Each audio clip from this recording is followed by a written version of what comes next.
Friends, ये chapter 2 दीर्घ अनुच्छेद अनसीन पैसेज बिग टाइप में, ठीक है। इन्हें अपन पढ़ेंगे। अधोतत्वान गद्यांश ये जो दिए गए हैं इनको पढ़ के और इनके क्वेश्चन आंसर करने हैं। एक खरगोश और एक कछुआ आपस में बोला। खरगोश ने कछुआ से बोला, तुम धीरे धीरे चलते हो, अब मैं तुमसे तेज दौड़ता हूँ।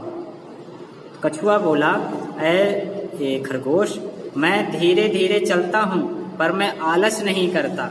इन्हीं में दोनों में विवाद हो गया। अंततः इसके बाद मार्ग में एक जलाशय है। मार्ग में अंतिम में जहाँ जो वहाँ पर पहले पहुँच जाएगा वही विजय घोषित होगा।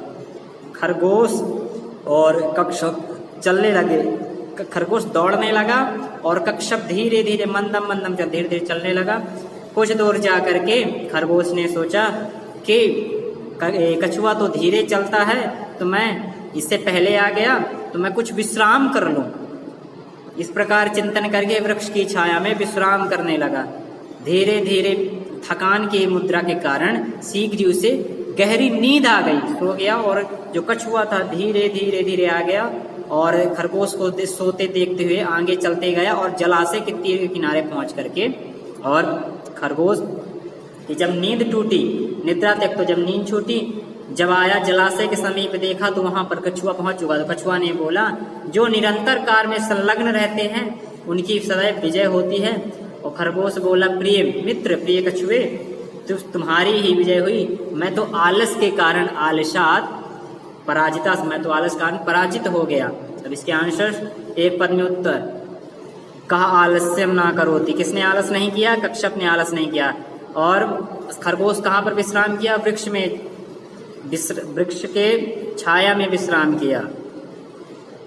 खा पूर्ण वाक्य न उत्तर, पूर्ण वाक्य में उत्तर देना। सस्क कक्षप मध्य की में क्या समय अभवत? सस्क कक्षप मध्य समय का अभवत।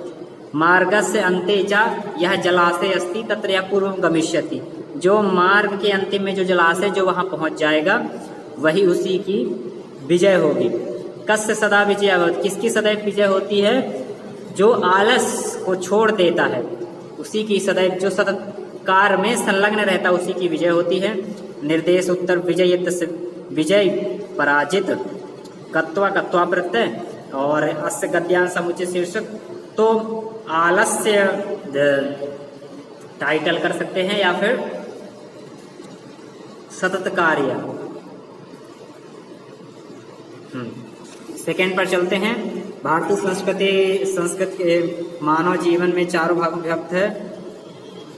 प्रथम अध्ययन काल में, दूसरे ग्रह के काल में, गृहस्थ काल में, तीसरा वानप्रस्थ काल में, चौथे संन्यास काल में।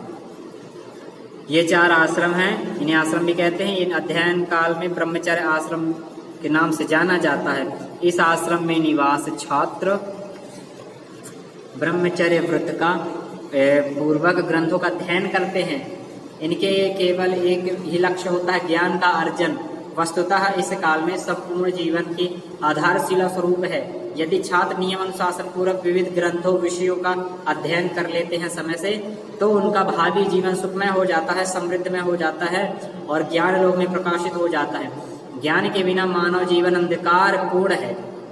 जीवन में जो नर सफल होते हैं, ऐसे नर ही सफल होते हैं, ऐसे पुरुष सफल होते हैं। तो अपने छात्र जीवन में बहुत परिश्रम अध्ययन करते हैं। वस्तुतः ज्ञान सफलता की कुंजी है, यह सही कहा गया है। आंसर्स देंगे। मानव जीवन कितने भागों में विभक्त है? 4 भागों में विभक्त है। अध्ययन काल के नाम में बृहस्पवान ब्रह्मचर्य पूर्णवाक्य का कालाधारशिला स्वरूप है। ज्ञानार्जन वह संपूर्ण जीवन से आधारशिला होती। या छात्र जीवन नियम पूर्वक अध्ययनम करोति, जो छात्र जीवन भर अध्ययन करता है उसके समस्त भावी जीवनम सुखमय होता है, उसका जीवन सुखमय हो जाता है। चतुर्थ भागे सूत्र पद विशेषणम होते, चारों भागों में से कौन सा पद विशेषण है? ये 4 भाग कदित्व मित्र का तुम प्रत्यय दुखमय विलोम सुखमय अयम काल वाक्य सर्वनाम से। इस काल में ब्रह्मचर्य काल में देन थर्ड पर चलते हैं। भारत में ऋतुओं का देश वसंत ऋतु, इसमें सबसे ऋतु राजा है। वसंत की मनोहर छटा दर्शनीय होती है। वसंत में शीत ठंड कम रहती है, अधिक उष्णता और गर्मी भी कम रहती है। सभी जगह वन में, पर्वतों में, क्षेत्रों में धीमी मधुर सुगंध बहती है, सुगंधित हवा बहती है। वृक्षों की शाखाओं और लताओं में नए नए अंकुर होते हैं, नए नए पत्ते आते हैं। सभी तरुओं में नए नए पत्ते पुष्प की शोभा से मोहित होते हैं। वृक्षों में खरगों के, पक्षी आदि के कलरव आदि कान को आनंद देते हैं। पुष्पों में भ्रमर, गुंजन आदि आकर के और भ्रमण करते हैं। सरोवर में कमल फूल शोभा पाते हैं और नयन को आनंदित करते हैं। खेतों में खेतों में सरसों के पीले पुष्प आदि आकर के और पीले रंग का एहसास कराते हैं, आभा का एहसास कराते हैं। सस्य श्यामलाम भूमि, श्यामल भूमि, हरी बढ़िया वाटिका आदि रमणीय प्रतीत होते हैं। कस्य खलु अरस्के में चेते तसे रमणीय कालीन नमिता। कौन कहता कि यह काल बड़ा रमणीय नहीं होता है। इसके एक्सरसाइज पर चलेंगे।